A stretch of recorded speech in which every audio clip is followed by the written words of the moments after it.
मुंबई में संपन्न हुए मॉनसून सत्र अधिवेशन में विदर्भ की उपेक्षा को लेकर नागपुर के वैरायटी चौक पर जोरदार बोम आंदोलन हुआ। विदर्भ समर्थक का आरोप है कि किसानों की आत्महत्या, सिंचाई परियोजनाएं, मुफ्त बिजली, बीज और कर्ज माफी जैसे गंभीर मुद्दों की अनदेखी की गई है, जबकि अधिवेशन में भाषावाद और हंगामे पर भी चर्चा होती रही। मुंबई में खत्म हुए मॉनसून सत्र अधिवेशन में एक बार फिर विदर्भ को सिर्फ कद्दू ही मिला, ऐसा कहना है विदर्भ के लोगों का। नागपुर के वैरायटी चौक पर विदर्भ वासियों ने राज्य सरकार के खिलाफ जोरदार आंदोलन किया। प्रदर्शनकारियों का आरोप है कि सिंचन प्रकल्प अधूरे हैं, किसानों को मुफ्त बिजली, बीज और कर्ज माफी की कोई सुविधाएं नहीं मिली।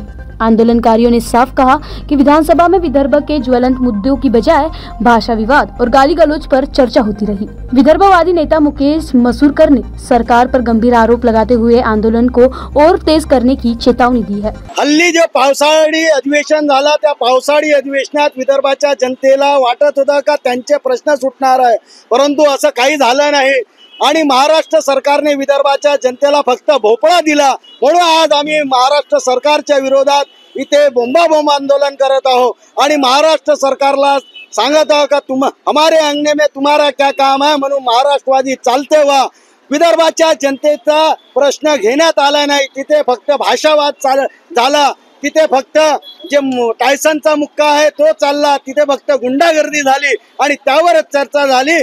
इथे विदर्भाच्या प्रश्नावर चर्चा झाली नाही। विदर्भाचा शेतकरी हा आत्महत्या करत आहे, त्याला सिंचनाचे प्रकल्प पूर्ण झाले पाहिजे, त्याचे खतेचे प्रश्न सुटले पाहिजे, त्याला वीज बियाणे हे मिळाले पाहिजे, ह्या सगळ्या गोष्टी होत्या, परंतु त्याच्यावर दुर्लक्ष केलं। बेरोजगारांचे प्रश्न होते, बेरोजगारांना वाटत होतं का आमच्या भागात एक मोठा प्रकल्प दिला जाईल आणि आमची बेरोजगारी दूर होईल, पण तेही झालं नाही।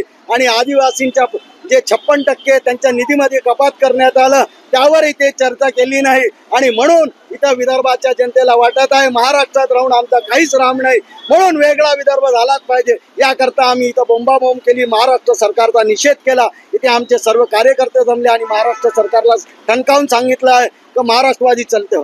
फिलहाल विदर्भ की जनता जवाब मांग रही है। क्या हर बार ऐसी ही उपेक्षा झेलनी पड़ेगी या इस बार कोई ठोस कदम उठाया जाएगा?